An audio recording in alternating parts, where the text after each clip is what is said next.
No one gets cancelled, but no one gets an easy ride. Oh, she's on it today! Be ready for conversations that are fierce, frank, and of course, fun. Every Saturday and Sunday afternoon from 4 p.m. on GB News, the People's Channel. We are GB News, the People's Channel. And right across the United Kingdom. You can find us on Sky Channel 512. Virgin Media Channel 604. Freesat Channel 216. Freeview Channel 236. And YouView Channel 236. You can also take us with you on DAB+ radio. With the GB News app and at the website gbnews.uk. We're absolutely everywhere. Come join us on GB News, the People's Channel, Britain's news channel.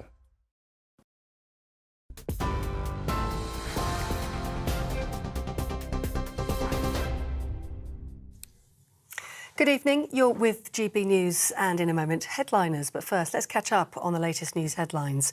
And the top story tonight, train companies have increased their offer to RMT rail workers, including a minimum pay rise of 9% over 2 years.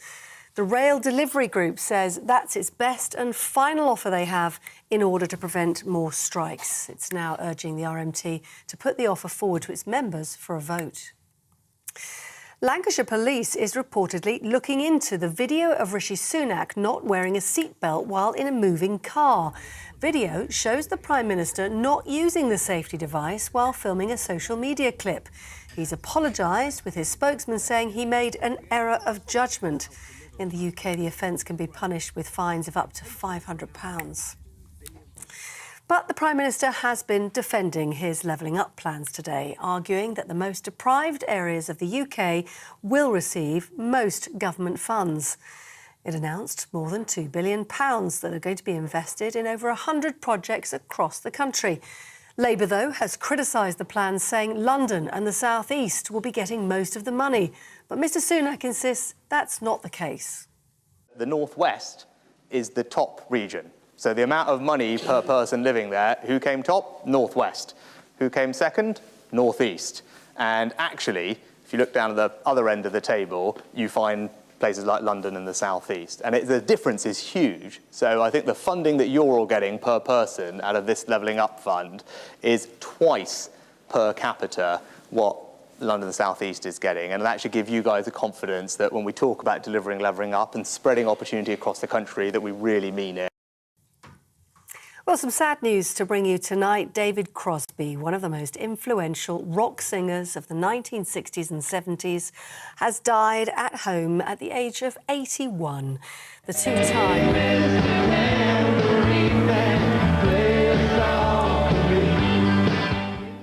That just one of the songs he was famous for, Mr Tambourine Man. The two-time Rock and Roll Hall of Famer, co-founded, of course, the Byrds, and Crosby, Stills and Nash. His wife told the entertainment newspaper Variety that he died peacefully, surrounded by his family. Sport for you now, and Andy Murray fought back from 2 sets down at the Australian Open tonight after the longest tennis match of his career. He defeated Thanasi Kokkinakis in the second round, with the contest lasting 5 hours and 45 minutes. It's also the second latest finish for a match in Australian Open history, the epic showdown only ending at 4:05 in the morning. That's it. You're up to date on TV, online and DAB+ radio. This is GB News, where now it's time for headliners.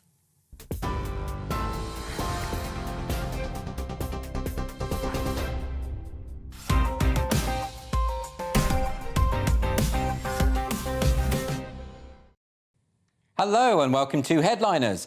I'm Andrew Doyle. I'll be taking you through Friday's top news stories. Joining me tonight are two comedians, one of which I'm very fond of, the other not so much. I'll let you be the judge which is which. It's Josh Howie and Roger Monkhouse. But first, let's get quickly acquainted with Friday's front pages.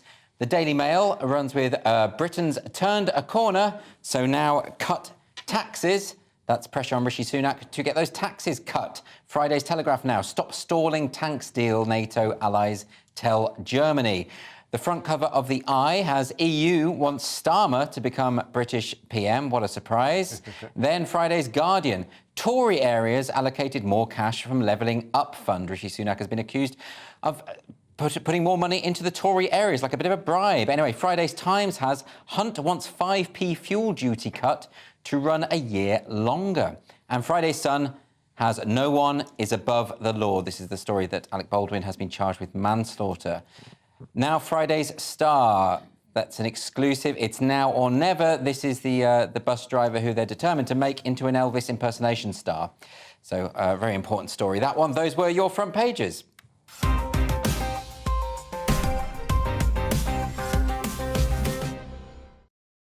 And we're going to kick things off with the front of Friday's Telegraph. Josh, what have they gone with? Well, there's a nice little photo there of Andy Murray. He's getting a rectal exam. And it looks painful. It's very painful, no lube. It's amazing. He's got a new hip. That's an astonishing thing, isn't it? The fact that he's got a robot hip. Competitive tennis with a new hip. Is that not cheating if you've got robotic limbs? Yeah, exactly. Yeah. I mean, I think he should be disqualified. No, exactly. Yeah, and he's, outrageous. What other stories are on the front? But the big story is about, it says, stop stalling tanks deal, NATO allies tell Germany. So Britain and US lead the pressure to campaign calling on Berlin to send in heavy weapons. Essentially, Berlin are stalling, as they've kind of done throughout this whole war, essentially. And they've got the licence for Leopard 2 tanks. I'm imagining they're really good tanks. They sound good, don't they? They sound Leopard 2. Yeah, the Leopard 1 was rubbish. Absolutely. But Leopard 2...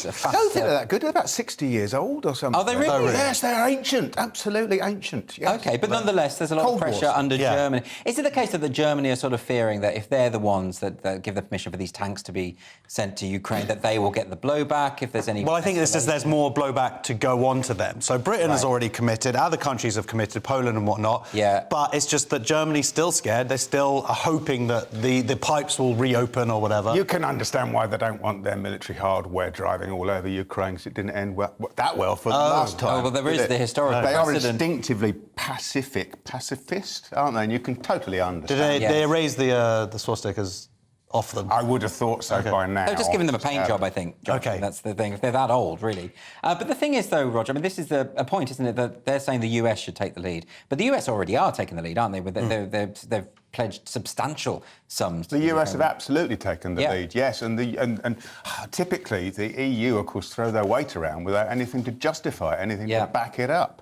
And Germany is, as you've suggested already, hugely compromised by the whole Nord Stream supply issue and the fact that they were in hock, and until recently have been in hock to the Russians. And, of course, they've been bought off, essentially, by the supplies of liquid petroleum from America. Yeah, but this isn't going anywhere, is it? It's going to be a continual... I think so. I think they probably will back in at the end. But I like it how this is the first time I've ever heard... So basically said there's no point us sending the Abrahams because they have extraordinary fuel demands. Yes. So essentially, they're really bad for the environment, guys. OK, well, we're going to move on now to the front page of the Daily Mail. Friday's Mail. Roger, what have they got? Britain's turned a corner, so now cut taxes. Did Kwasi Kwarteng die in vain? This is the Daily Mail. Kwasi who? Exactly. Yes, time moves very, very swiftly.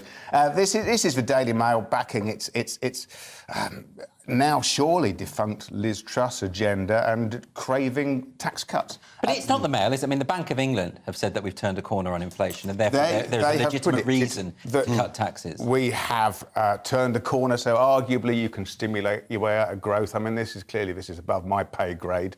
But the fact is, we are hugely... I mean, we still have a structural deficit. The last time we were in surplus was in the early 2000s. Yeah. So all the years of supposed austerity, we haven't even scratched the national debt, which continues to get grosser and grosser every year. Can it be the case, Josh, that we've turned a corner? I mean, they were sort of suggesting that they'd be able to get inflation down to single digits by the end of 2023. It's definitely going down. There are positive signs to the economy. But yes, is it too early? Probably. I do like how the papers line up together, because the Daily Telegraph, the one we did before, it says, only idiots think I can cut tax, says Sunak. And then we go to the Daily Mail, cut tax. It does say, to be fair, in the article that Sunak has said only idiots think that I could... It does, yeah. It is quoted. They've just ignored it. I mean, I was just making a joke. Thank you, Andrew. Essentially fighting off the right of his party, though, and that very much includes the spirit of the headline on the Mail. He's fighting to the right, just as Starmer is fighting to the left, in order to occupy the middle ground and try and achieve some sort of electoral viability. OK, well, speaking of electoral viability, The Guardian has a story here about the Tories. What's this one? Yeah, Tory areas allocated more cash from Levelling Up Fund. So, surprise, surprise, it turns out that this $4 billion that was gone into sort of... The idea was to bribe the Red Wall and keep them on side after traditional Labour voters lent Tories their vote in the last election, 2019. And surprise, surprise, most of that money, or a good chunk of it, has gone to predominantly Tory-led areas, to the point where people in Tory councils and MP get about £20 more per head. I mean, that's pretty shocking. But it's not a bribe, really, if you're being a bit cynical there. I mean, because it is just, it's more sort of fulfilling the pledge that was made. You know, when these people lent them their votes, they said that part of the project would be to level up. OK, so it's more of a punishment towards the people who didn't vote for them. Well, maybe it is frame it that way. Why have they done this, Roger? Why did they not sort of calculate this better so that it looks like they've got more parity in terms of the way these funds are being distributed? Well, as far as I understand it, Levelling Up, of course, polled quite well in the focus group. So the whole idea, however nebulous and however undefined, was something that they had to run with. And then what's happened, as far as I can see, with this second tranche of payments in the Levelling Up agenda, is that they have turned what would ordinarily be routinely dispersed government money through local government into some sort of beauty contest, so that now all the local councils are bringing in consultants at vast fees in order to prepare bids, and it's become a hideous beauty contest. Right. And consequently, of course, those who can prepare the best bid are those who are most in receipt of the money. OK. We should be grateful Qatar haven't walked off with the majority of the lion's share. That's where I'll end up. But I do like how a couple of days ago we saw in the news where they've stopped saying levelling up and they're saying stepping up, because there's no chance of actually getting to the level. Oh, so now they've rebranded it. They've rebranded it because it's like, oh, we can't level up there, so now we're just going to climb. I don't even know what it means. steps. I mean, for a long time there were YouGov polls suggesting that no one really understood what levelling up meant. And they had a minister for levelling up. And just as we learnt what it meant... Then it's stepping up. I can't keep up with the lingo. It's terrible. And the other big story, of course, is Ardern quits as New Zealand PM. That's a big one. We haven't really covered that. Obviously, it's been mentioned on the channel all day. Yeah, any thoughts on that? Because I think with her sort of very draconian COVID lockdown policies, I don't think her legacy is going to be as fondly remembered as she assumed. No, and I think the way that she's been fawned over in the press, certainly abroad. But, you know, the reality was she's probably going to get voted out. But saying that, she did some good for their housing market. She was also good about gun laws when they had the big shooting over there. And I think a lot of people have sort of argued that she is a good communicator. And she was kind of good on gun law, but she was quite bad on censorship. She seemed to blame... bad on censorship, bad on women. Like, that was the first country that someone went into the Olympics. A biological man, went in a women's weightlifting. So there were definitely things I disagree with her fundamentally about. And certainly, like you say, the draconian... My wife's from New Zealand. We haven't been back for years because we can't afford it. But more than that. But saying that, then it's like, as she says, she's human. Yeah. Any thoughts on Jacinda Well, Ardern? there was an awful case of someone having to be protected from the Taliban because they weren't able to get back to New Zealand that I heard about today. And of course, I mean, she's jumping before she's pushed, almost certainly. And I think her legacy really won't be that impressive when it's analysed properly by history, even though she was, of course, a heroine of the slightly woke, slightly left-of-centre media. Yep. OK, we're going to move on now to the front cover of Friday's Sun. Roger, what have they run with? Oh, this is the slightly gruesome story, the celebrity shooting, Alec Baldwin, who is being done now. And no one's suggesting that this is anything other than a hideous accident. But it's a manslaughter charge, though, of course. It's involuntary manslaughter is what is being done for. But it does result in potentially 5 years in prison. Yes. I mean, so the consequences are serious, even though people are acknowledging that it wasn't deliberate. And a $5,000 fine, don't mention that. I think comparatively, it's the loss of liberty. Bill for a weekend. But but the thing about this is, I mean, it is. Well, I don't want to speculate about who is responsible for what, but the point is, he didn't expect a live round to be on set, right? You wouldn't, would you? So of course not. It's absolutely. But horrendous. someone was to blame for it being on set. I mean, this is the argument. And that person should arguably put under. And I believe they have. It's not just him, of course. Oh no, this is the armourer. The armourer, Hannah Gutierrez Reid, is also facing the same charges. Or a slightly slightly lesser charge. He's pleaded guilty to lesser manslaughter. This is a means of finding out who was to blame. No, there's no chance he's to blame. I think this is the District Attorney of New Mexico getting a little bit of publicity, and it's wrong. It's out of order. All right, well, that's all for part one. After the break, we'll go behind the front pages and unleash our vast comedic talents onto the stories, and Josh will also be there. See you in two.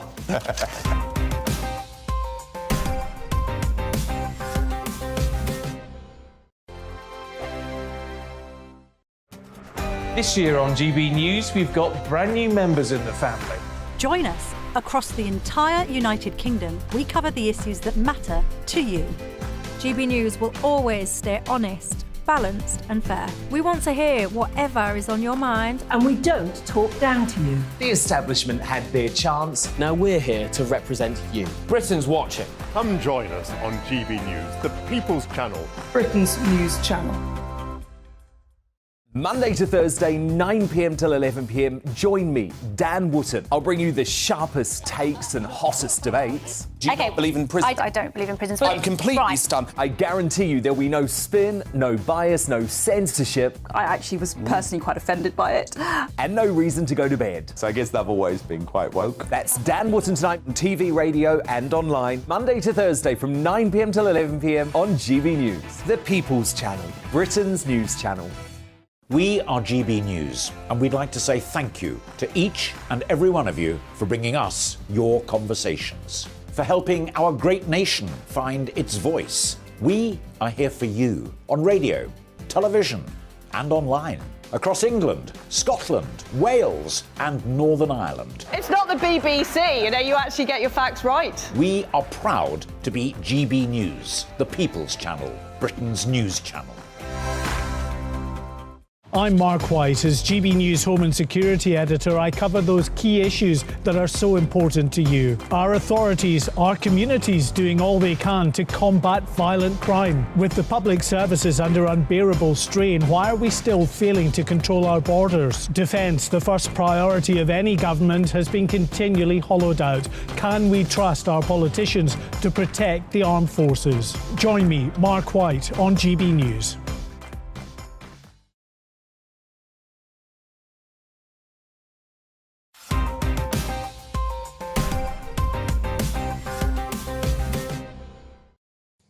Welcome back to Headliners. We're going to start this section with Friday's Telegraph. And the census has thrown up quite a few revelations, Roger. Yes. 1 in 5 people now class themselves as disabled because the term disabled is now redefined according to the 2010 Equality Act. Well, redefined or expanded? Expanded, massively expanded, so that it now includes people with mental health issues. OK. Whereas formerly, in the 2011 census, it would have been, wouldn't it? Formerly, it was only people with physical disabilities. Consequently, of course. OK, and not to diminish people who have mental health issues at all, but does this affect negatively provisions for disabled people, for people who, have physical disabilities, that kind of thing?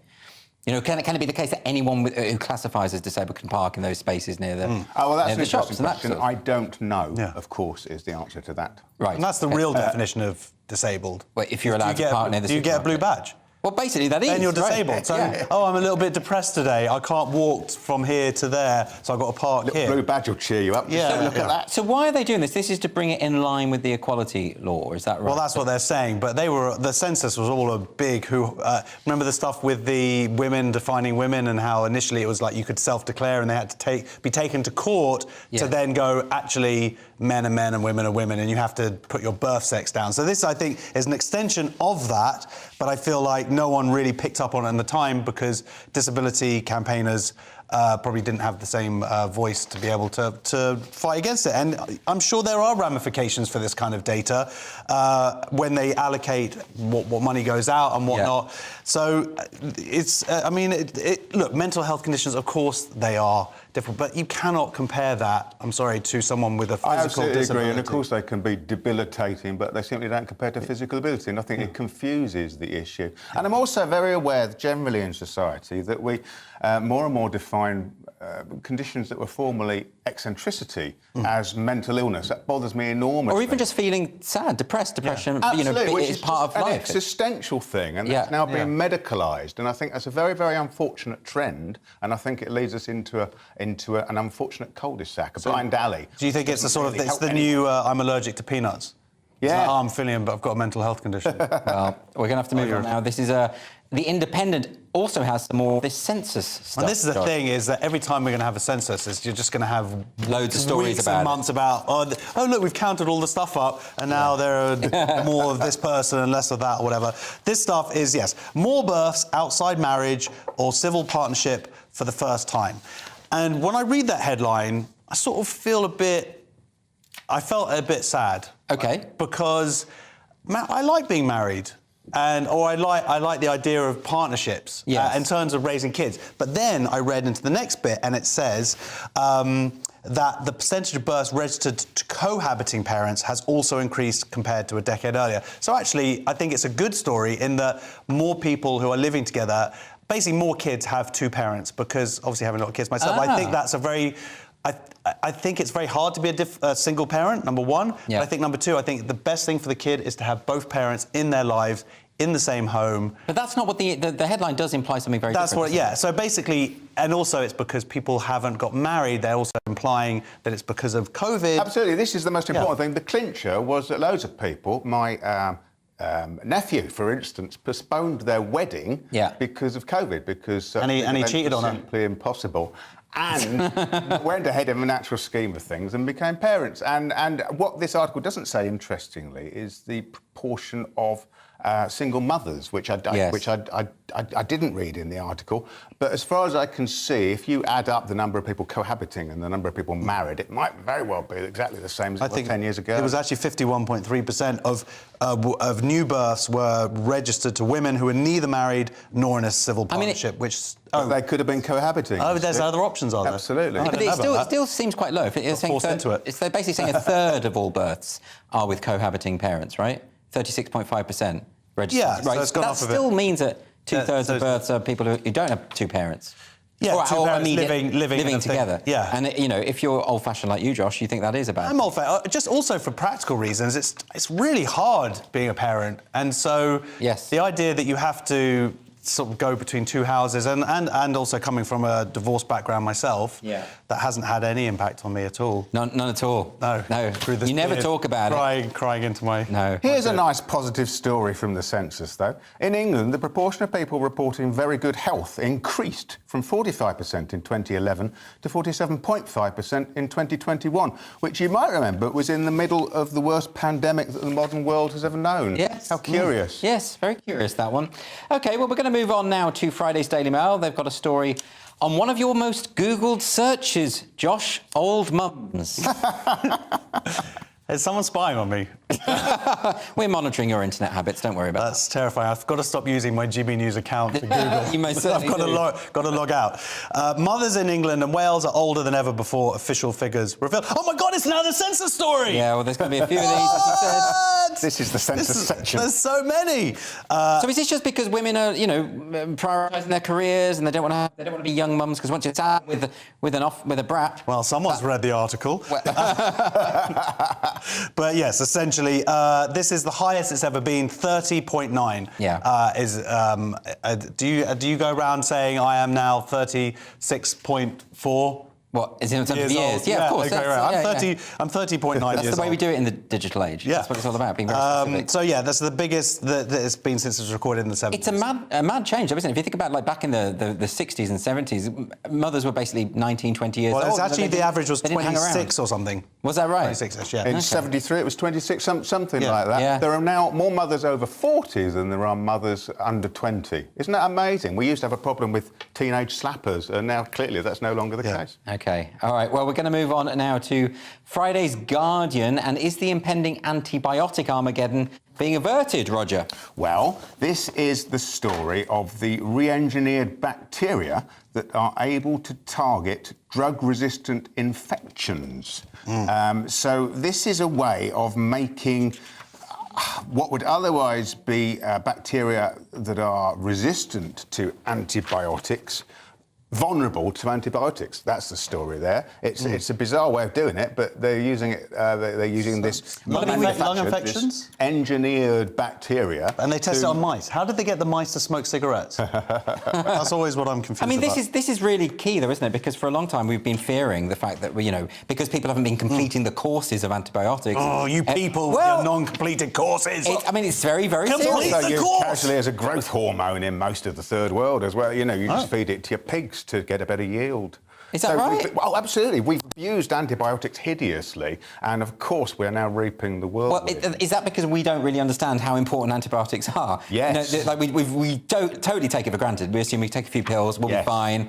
But, you don't have them. More bacteria are now resistant to antibiotics because they are environmentally just everywhere, and consequently, of course, naturally, immunity has evolved. But this is exciting. So as humanity develops and these things use up now, they've come up with some new science thing. And what they're going to do, basically, they've used a genetically engineered version of Mycoplasma pneumoniae, and then it inhibits the growth of Pseudomonas aeruginosa, which is really, when I was reading, I was like, yeah, that's obvious. That's exactly the way I do it. I love that we got you on, because you're a scientist. You're very much into your science. That's why we got you on. Yes, for my science background. Yeah. I got a B in biology, GCSE, and a C in physics. Well... means you're better qualified than me. That's not to be sniffed up. Anyway, we're going on to Friday's Mail now. It turns out there's an upside to raising the age of retirement. Roger. Wow. This is from a study in rural China. And we all know, of course, that statistics emanating from China are to be trusted absolutely. And this study suggests that early retirement may accelerate dementia because you're not using your brain as much. So get back to work, you cheeky peasants. But are there not other ways to stimulate the brain that don't... Of course, puzzles. Puzzles, Sudoku, that kind of thing. But reading books, I would have thought would be the best way to do it. I've heard about books. No one reads books nowadays. But you're still reading mine, aren't you, Josh? I'm reading both of yours. I've had the free speech book in my bag for a year and a bit now. And I should point out, it's very small. It's a very thin book. But I read it, but I keep on starting it again, and it's so good. I'm like, oh yeah, that's a really good point. And it's Josh, I wrote it quicker than you're reading it. That is a real shame. You're shaming me on air. Sorry about it. It's terrible. I will finish it. But anyway, back to the story. Sorry, what's that? Also, it's not just about the cognitive element, it's the socialising, I think, that they seem to be stressing. Yeah, So when you retire, you're not in the office, you're not hanging out with people, you're not eating that dastard cake. If you just vegetate and sit in your armchair and watch Sky Sport, then you're asking for a lot of... But then isn't this going to create a problem with, there's all these people now who don't want to go back to work at all since the pandemic, they've just got used to working from home, they like it, they like being misanthropic, but actually it's doing awful things to your potential mental health when you're older. Yes. Yeah, and then you can get a blue badge. And what this article also underlines is the fact that this is a global problem. I mean, of course, it's not just rural China. In the United States, it is estimated that there are 5.5 million Alzheimer's sufferers. That's a phenomenal number. Some of them in positions of high office, of course, right? Yeah. OK. It's a Biden joke. It's a Biden joke. Anyway, that's all for part 2. After the break, we're going to be looking at undiverse BAFTA nominations, an AI that brings dead historical figures back to life, and the #1 buyer of paprika in the Northeast. You won't want to miss that.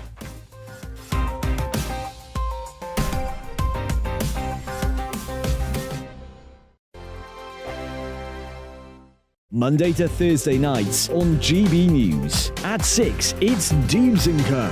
7 o'clock, Farage. At 8, join Mark Stein. And at 9, Dan Wootton Tonight, followed by Headliners. On TV, radio and online. This is GB News. We are GB News, the People's Channel. Why not take us home with you by visiting the GB News shop at gbnews.store. You'll find all the official merchandise, a really good present actually for yourself, your friends or your family. We ship across the UK mainland at no extra cost. GB News, the People's Channel. Here on GB News Live, we'll be keeping you in the picture, finding out what's happening across the country and finding out why it matters to you. We'll have the facts fast with our team of reporters and specialist correspondents. Wherever it's happening, we'll be there from 12 noon on TV, radio and online. GB News, the People's Channel, Britain's news channel. Monday to Thursday on GB News, it's Bev Turner Today from 10 a.m. We're going to be here for you, our GB News family, to keep you up to date, but also make you smile. The guy went from puberty to adultery. And I can't wait to bring a few of my own opinions. I have no time for cultural totalitarianism. We'll engage in passionate, but always polite debate, with your thoughts and opinions at the centre of it all. Only on GB News, the People's Channel, Britain's news channel.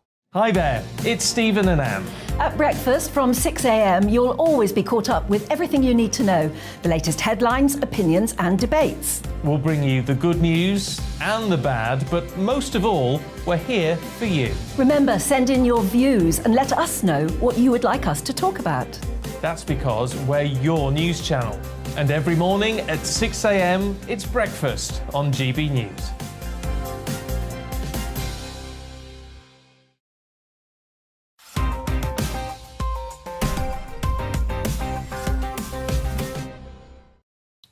Welcome back to Headliners. Let's get straight back into it with Friday's Times. And people aren't happy about the BAFTA nominations. No. Women lose out to men in battle for BAFTA nominations and arm wrestles. This is what's happened. And essentially, first of all, I think women should just be happy that they have some categories left. Yeah, well, there is. I mean, they don't in the Brits, do they? No, they've got been wiped out of the Brits. Yeah. I mean, come on, guys, stop complaining. Right. But yeah, this is one woman is among the 6 shortlisted for Best Director, and the 5 Best Film nominees are all directed by men. What they've tried to do is, and I should say I'm a member of BAFTA. Okay. Yeah. Just showing off now. I am showing off. Yeah. That's exactly why I said that. For no other reason. It has nothing to do with the story. I just wanted to be like, just Does that mean you get those DVDs early? I used to get the DVDs. Yeah. Now it's all streaming. The DVDs are much better because it was like you got home and then it was like, what's arrived today? And you can sell them on eBay, of course. That's why they stopped it.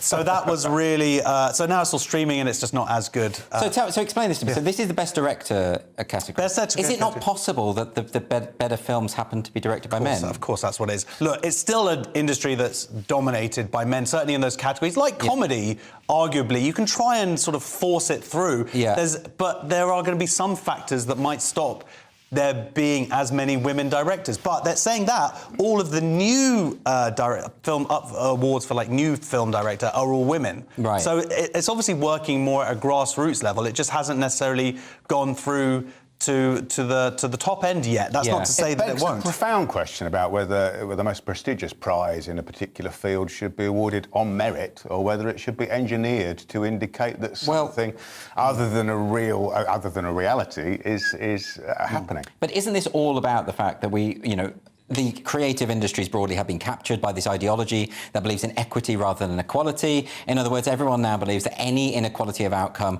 must be representative of some kind of systemic problem, whereas sometimes it just happens that way. Yeah. Surely, so this is just really all about ideological capture of the industry. To a degree, I mean, but you could still look at just like how many films... I think there were twice as many films directed as men, by men, were submitted. To the long list or to the super long list. So you've just got less women directors. Right. But yeah, of course, even if they get the 50-50 thing going on, it doesn't mean that means that there's going to be, like, the actual winners are going to be all women, all men, or 50-50 or whatever. It's going to hopefully go to the best film. I mean, I get it. You don't want to engineer it. If all the people making the choices are sexist, if they're all like you, Josh, then I get that there might be a problem, a systemic problem. I saw a woman's name. I was like, forget that film. Exactly. Well, that does happen, and there is... it's interesting because there is this fairly democratic test, isn't there? An almost objective test of how films do at the box office. Yes. You can't pretend that the best films are these minority films that did so badly at the box office if it happens to suit your agenda in terms of social engineering. But they've got the wrong films nominated anyway. Have they? Yeah, well, I mean, basically the best films don't win awards. Well, the best film of the year was Maverick, Top Gun Maverick. Do you think? I thought it was up there. Oh, OK, the Banshees are blah, blah, blah. That's one I voted for most of the... OK, Top Gun Maverick was quite fun. It only got 4. It didn't get any of, like, best writing, best writing. I mean, but it is still just people flying around in planes, isn't it? Yeah, but... I mean... But the way they did it... OK, yes, very impressive. We're going to move on now to the Mail. What's this one about, Josh? This tech bringing dead relatives back to Roger, life. yeah, so this is slightly... This is famous figures from the past. Right? No, this one, the dead relatives back to life. Yeah, well, yeah. Let's let Roger take this one because he's just obviously come from a funeral. Okay. I didn't realise how funereal this looked. It does, rather, yeah. Well, I'm sorry about that. No. Although it doesn't matter. I like to imagine a lot of GB News viewers are probably watching stubbornly in black and white anyway, aren't they? So it'll work. Goodness me, I've been suggesting You're going to get a lot of tweets after. I've got a colour TV. If they're on Twitter, they've got a colour TV. Television occasionally appears in black and white, and I quite like it, to be honest with you. I've watched whole news bulletins. To the story, Roger. Oh, sorry. This is the creepy tech story for today.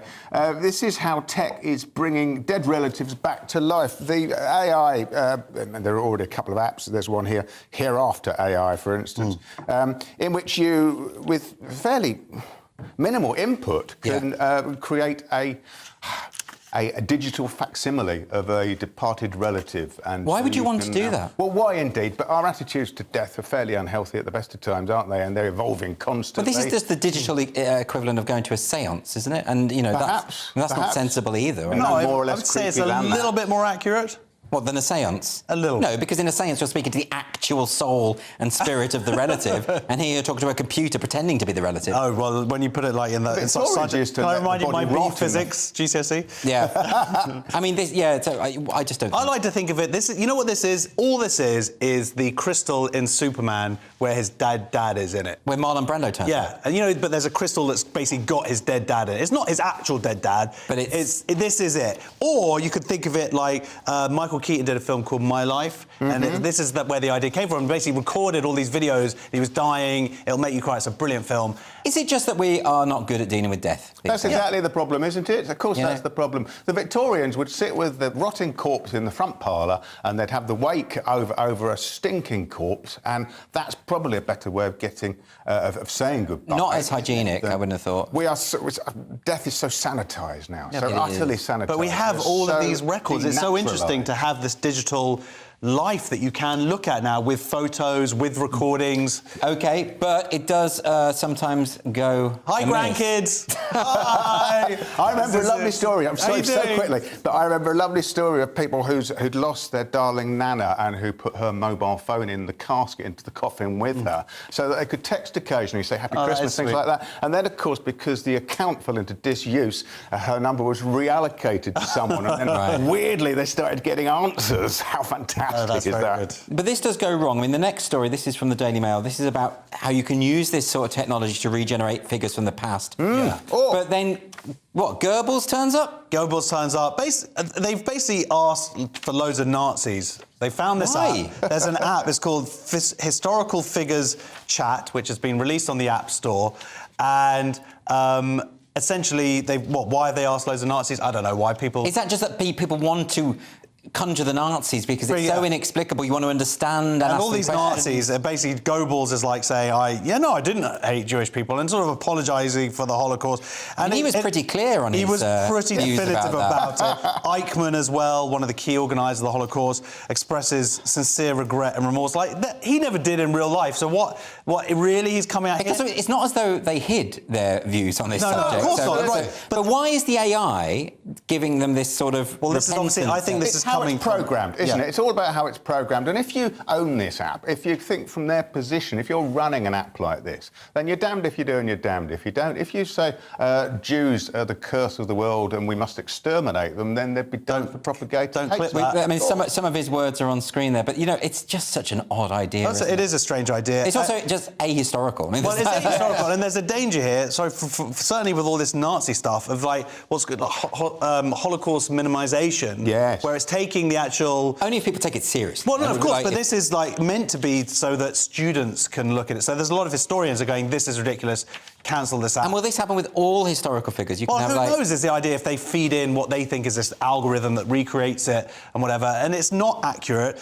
And the problem is that, and certainly with something like the Holocaust, where people find it very hard to grapple with the actual horrors of what happened, when you've got people, these things saying, these AIs just going, oh, I'm really sorry, oh, it's not so bad, oh, whatever, then your brain will sort of would rather accept that. This is what I've told you this before, Joe. Just don't use AI. I think AI is the disaster. You think that's what it is? I just think there are no no good AI stories. We've had all these stories about AI, and it's always about whether they're going to take over the world, misrepresenting history. Computers are not good.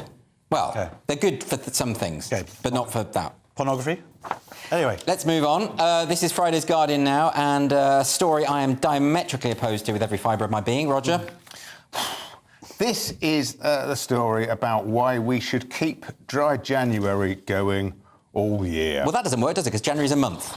I thought we were going to go into the Will Smith. Yeah, this is a story about upside. Well, the rap from the start of Fresh Prince of I got Bel-Air. really excited there. This is a story. It's about This is the modern world, isn't it, writ large, about how alcohol's recommended dosages, recommended. Yeah, but they keep changing them. Of alcohol is being reduced systematically. In Canada, the new one, for instance, is is it 2 units a week or something ridiculous? This is hopeless. This is coming from Canada, which is, of course, the wokest country in the world. Don't trust and anything. they're basically saying 1 liqueured chocolate every 2 years is your limit. Yes. It's just utterly ridiculous. But in Canada they've got a problem of people drinking and then. I would drink if more. And then they dress up in blackface. It's a real issue. Oh, there is that issue as well. Yeah. But look, every time I read an article like this, it keeps changing its mind. Oh, you're allowed to have 10 pints a week. You can have two pints a day. You can have. No one seems to know. So I just think do whatever you want. Well, I think no. The reality is alcohol is bad for you. It lists the reasons why in terms of cancers it's not and that bad for you. Look at the French. Biggest life expectancy in the world, and they who knows what they what it would be without. There's a lot of diseases that are caused by alcohol, and so what? Like then there's a lot of diseases caused by eating McDonald's or whatever. Isn't breathing carcinogenic? You know, there's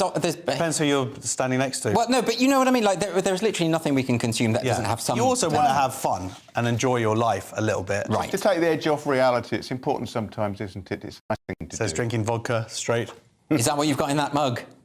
I really hope not. Really good. We're going to move on now to... Calm down. Sorry. Goodness me. More weighty stuff now. This is one of the biggest stories to emerge from the northeast of England in quite some time. This is kind of brilliant. Sainsbury's shopper is crowned the #1 buyer of paprika in the northeast, despite only buying 5.95p jars. Now, when I read it, I was like, what is going on here? And then I just realised, what a brilliant marketing tool. They've essentially got this app. You know, people have their little card that they put in, the Nectar card or whatever. So now they've sent out all these emails to people saying, you bought the most of this, congratulations. And someone's posted it online, it's got loads of retweets and stuff. And we're talking about it now. And here we are. So the #1 paprika buyer, but how many jars? Five, and they're only 95p. So I want to go and get 6 for next. So this is why it's genius. It's genius #1 because here we are talking about it. Yeah. People, it's become a bit of a social media thing. But the other reason is it brings out a certain competitive element to those of us who now want to go, well, here we go. I, for instance, am apparently the #1 Parmesan purchaser in Bath, which I think is far more of an accolade. I think absolutely. But then what about, I'm going to have to go on to this next one because it's a related story. The #1 buyer of Quavers. We've got to big him up as well. This is from the Metro.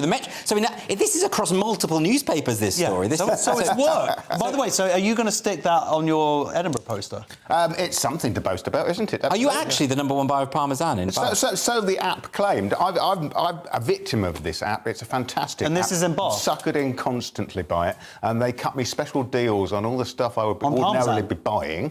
Parmesan, for instance. Do they actually give you discounts if you win? They genuinely do, yeah. If you use the funny thing where you go in and you zap the barcode, and so, you know, they can make a few more people unemployed, then they give you a special price on all sorts of goods and loads of deals with extra Nectar points. I'm a sucker for it, and I've got £120 waiting in my Nectar account right now. And why are you eating so much Parmesan? What's going on there? You're having a lot of pasta. Cheap. They cut me a deal and I can't stop buying it, and now it's just... Well, now they've got you. They have. Got you for life. Completely, hook, line and sinker. Yeah. What product would you be the #1 buyer of? Board games. Exactly. If they did that. Oh man, I mean, if they sell board games in Sainsbury's, then I would absolutely be smashing it. You've probably got them all anyway, haven't you? I don't know, nappies. I've bought a lot of nappies over the last few years. Yeah. Okay. Well, anyway, What about you? Well, I have no idea. What do I like? I don't put under pressure. Come on, what does it say about you? No, I almost thought of something, but I'm not going to say it. OK, we've made it through part 3 relatively unscathed. Unfortunately for me, in the next section, we've got the UK's stinkiest town, a surprising lack of anatomical knowledge, and a proper Scotch cream egg. Wish me luck.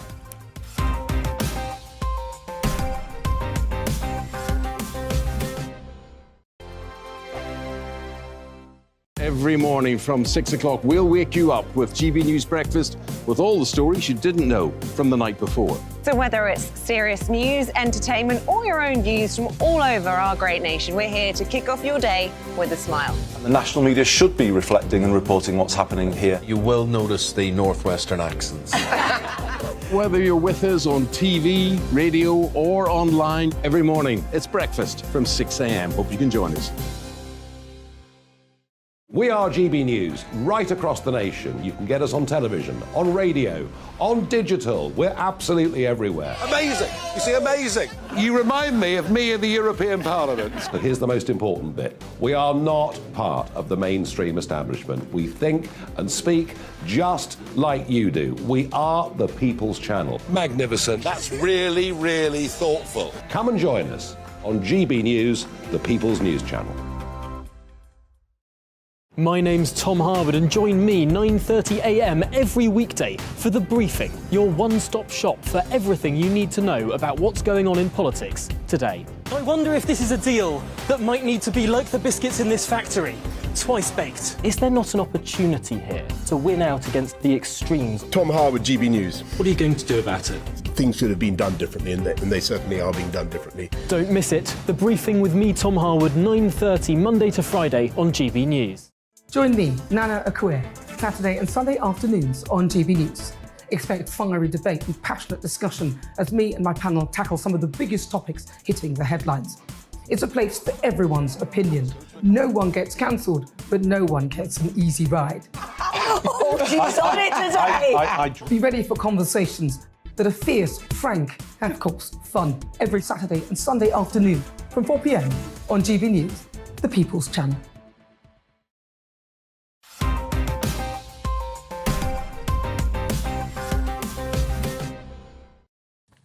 Welcome back to the final part of Headliners. We're going to go straight to Friday's Mirror and an important discovery, Roger. Friday's Mirror, I don't know which one you're talking about. This is the stinkiest place revealed. Oh, yes. I'm so sorry. Yes, I wonder what the reason is, Roger, for you not wanting to read this story. Why, are you from Stoke-on-Trent? Well, no, I'm just thinking Bath, all that parmesan. Oh, yeah. I have no strong opinions. This is a story of once again, another PR firm, but let's not dwell on that too much. This is the stinkiest place in Britain, revealed as being Stoke-on-Trent, apparently, which notched up 860 complaints about smell last year, and therefore has the honour of being the stinkiest authority in England. Who is conducting this survey, and why is it important? I presume it's complaints to the council. I presume that's what's happening. OK. In which case, imagine how many complaints Stoke would get if visitors ever turned up there from elsewhere. Well, yeah. Because evidently it's locals. This is industrial. I'm always hugely impressed by how sanitised the modern world is. You know, when you consider the industrial towns of Dickens and how much they clearly stank of course. Of faeces, horse faeces, pollution, of all manner of things. As recently as 56 was the Clean Air Act, wasn't it? And of course you had smogs in London, you had the real smell of coal burning, everyone's fires. At Christmas, where I live, the air is heavy with wood smoke because everyone has a fire for the one time of the year that they might have a fire. So things have actually got better. Suddenly in the valley it stinks. Why should this matter, Josh? I mean, this was carried out by an odour expert. Did this? I mean, Airmatic is the name of the company. So, but these people, are they selling anything? I think they must be selling stuff that makes things smell better. I'm just going to guess. Deodorant. I don't know. But Norwich is the place that had 0 reports of bad smells. But the smell is a very pernicious sense, the most pernicious of the senses, and I would argue the strongest in terms of, people who lose their sense of smell. It has a real detrimental It's mental also impact. the thing most closely connected with memory, though. Yeah, so it and can memory be really... and taste. Taste is like actually about a 70% smell. Yeah. So remember when beginning of COVID and everybody was losing their... And it was like... And all you did was walk around for 2 weeks going, I can't taste anything. I can't, you know, but Which is why airline food is, of course, always so horrible, because the air's dry and recycled and you lose your sense of Are you smell. really saying that actually airline food is much better than we think? It's just that we can't smell it? Slightly better than you think. Okay, well, that's interesting. We're going on to the Mail now, and the Jeremy Clarkson furore keeps on rumbling, doesn't it? Indeed. Amazon customers saying they are cancelling their subscriptions after Clarkson was apparently axed. So just give us the background to what happened here. Jeremy Clarkson is a TV presenter. No, don't go that far back. He was just a bit about the column and then what happened. Okay, so he wrote a column about Meghan where he basically said I detest her, and then he used an analogy. He used this analogy from Game of Thrones where they were throwing poo at her and things like that. Yeah. And now ITV, where he also presents a show, is saying that she's supposed to be, they're furious as well. But Amazon, the fact is, it's interesting to see because he has a very good... I'm not a big fan of the Grand Tour. That's an Amazon show, right? It's an Amazon show. But Clarkson's Farm is a really good show, and he is very sort of likeable on it because he is self-deprecating and somewhat self-aware. And it's a big hit for them. And to be clear, Amazon have said they're going to axe it. That's what they're saying. So there's one more series in the bag of both of those shows, and then after so that... they're not axing it immediately, are they? They're waiting until the series... It's been filmed already, though. That's the thing. They've already got it. Contractually but this seems bizarre because a lot of people I know tell me that Clarkson's Farm is a really, really good show. It is a good show. There's a lot of fans who are really keen on the show. Yeah. Why on earth would they axe it just on the basis that they didn't like some joke he made? Are they responding to a social media lynch mob? Is it as simple as that? But wait a minute, Amazon were the ones that took on the Grand Tour, which was effectively Top Gear, after he punched that producer, right? So, he was already toxic, arguably. You punched 3 producers today, Andrew, and no one cares anymore about that stuff. Do they not care? Well, thank goodness for that. No, getting away with it. What are they banning? Criticising Meghan. What are they banning him for, though? This is it, because, I mean, whether you thought it was funny or not is irrelevant. I still argue it wasn't a joke. It was unarguably an attempt at a joke, and therefore, it seems Josh doesn't think so. I don't think it was. No, I think it was an attempt at exaggeration, possibly, but I don't think he was trying to be funny. Come on, Josh. It was clearly to write an amusing column, you know. Well, and I'm not a huge fan of Clarkson, but to paraphrase Voltaire, sometimes you have to defend the right of people to make jokes that aren't funny. He could say you don't like it. Whatever. I just don't know. I'm just not convinced about it. Maybe it's just such a bad joke that it was so extreme and hyperbolic that it couldn't be anything other than an attempt at humour. You know, you don't genuinely believe he wants her paraded through the streets naked with people throwing No, of course not.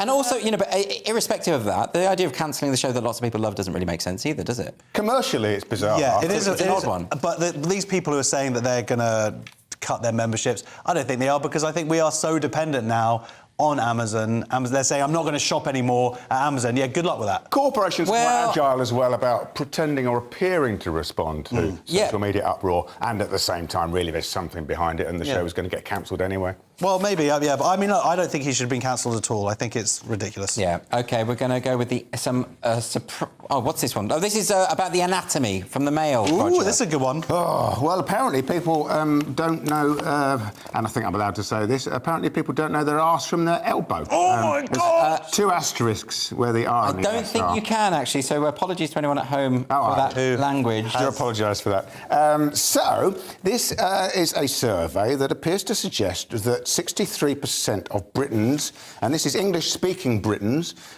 cannot identify where their brain is. Which is exactly. I don't believe that. No, can. I frankly only 63% could. Either way, either way, 37% can't. I don't believe that 37% of people don't know where their brain is. I don't believe that. It seems hard to believe, certainly. And 52% of people surveyed stated that they definitely knew where their reproductive organs were. Can I just suggest Which is why the reproduction rate is going down. Could it be that people are just having a laugh? They've been given this ridiculous survey asking them questions that everyone knows, and so they've just said, oh, well, I'll just fill out You're so cynical about it. No, I think this is actually not that at all, because only 55% of people know where their rectum is. That can't be true. Well, you're saying that as... Anyway. Wow. I know what he was going to say as well. I was going to say, but this is it. When the older people, 78% knew where their rectum was because of all the examinations. So I think this actually is true. Like, young people don't know where their rectum is. Is it because they don't know what the word means? Maybe that I could believe, right? Well, that's certainly true in the case of the reproductive organs, isn't it? Because I think they all know them, if not by the name reproductive organs, they know by other names. By other names, exactly. I don't know, I'm very sceptical. Anyway, we're going to move on now. Some light, nostalgic bullying now from The Telegraph. What's this? Margot Robbie is that how you pronounce it? Is proof you can never outgrow an embarrassing nickname. So she was in Australia, she's promoting her new movie, and she was in the queue, and then a bunch of screams behind her were like, "Maggot! Maggot!" And she sort of turned around, it was all her mates from school. So she was called Maggot That at was her school. name. Now, they're saying that it might be because she was a fan of Slipknot or something. I guess there's someone called Maggot in Slipknot. Is there? I don't know what. Is Slipknot an internal Are they a organ pop of some combo? kind? Slipknot, it's next to your spleen, right? It is next to your spleen. Is it? I didn't know that. I had no idea what the meaning Got a of it dodgy was. Slipknot. No, that was a joke. It was a reference to anyway,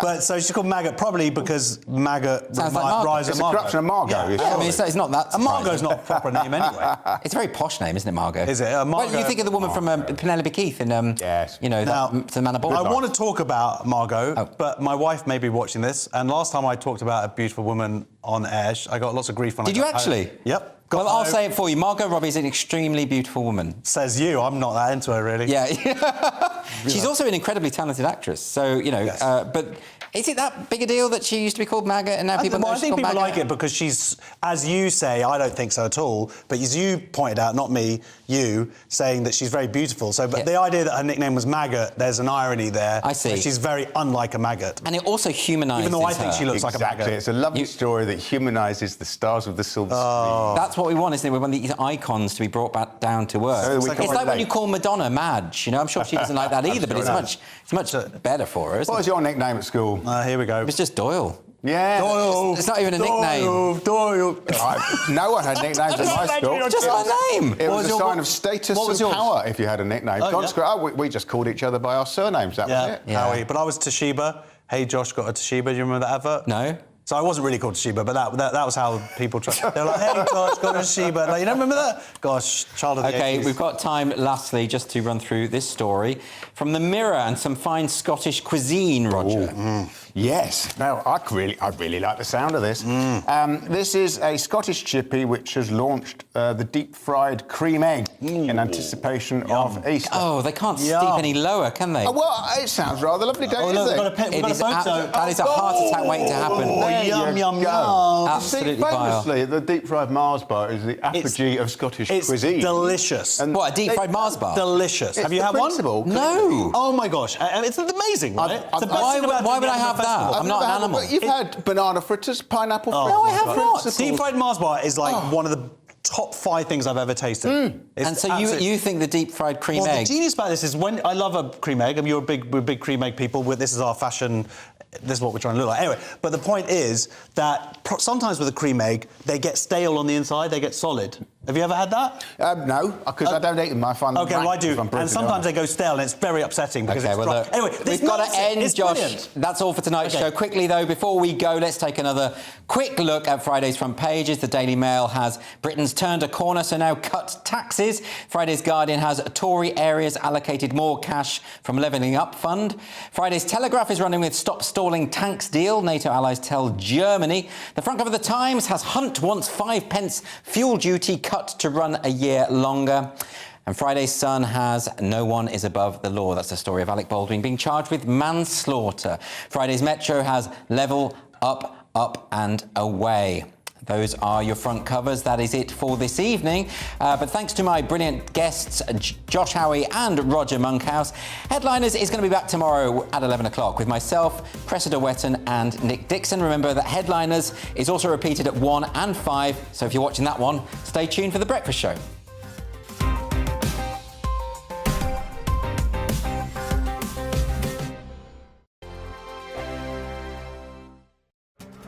This year on GB News, we've got brand new members in the family. Join us. Across the entire United Kingdom, we cover the issues that matter to you. GB News will always stay honest, balanced and fair. We want to hear whatever is on your mind. And we don't talk down to you. The establishment had their chance. Now we're here to represent you. Britain's watching. Come join us on GB News, the People's Channel. Britain's news channel.